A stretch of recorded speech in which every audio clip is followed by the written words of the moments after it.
So what's up? So shout out ko ni Bayrik Mar no. So shout out ni bro. So napitip ni bro karon lawa. O gusto ka mga awat og manok so naa diri sa musilingan. Sa paikita na ko ano mo, guwapo kay ning manok. Di jud ka magmahayan ni pero magbantay jud ka. Og mukawat may kani alas 2 sa buntag kay para lang natulog ng mga tagyan ni. Oh. Ikakan itas-itas. So, guwapo kani hiniktan eh. Hiniktan kay kabalo mo kung pili jud kabalo mo week. Kabalo mo yung nga namili ka og mga hiniktan oh. Dra. Onay oh, guwapo kayo. Manok ni San Pedro, pero bantay ka basig masakpan ka ni na. San Pedro na. Sigrasya ka oh, tambo kayo. Guwapo kayo nga, mahal kayo ni. Oh, nakotext mo ah. Bayrik Mar, birahan eh, yung alas 2.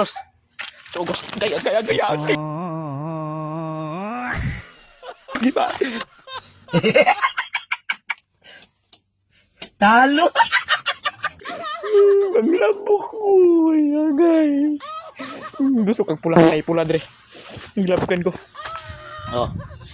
Na ito baon. Rasa po kayo sabaw. Kuhaan ni Bayrik Mar. Kawatan na may ka. Kuhaan ng manok ka na. Imuha na.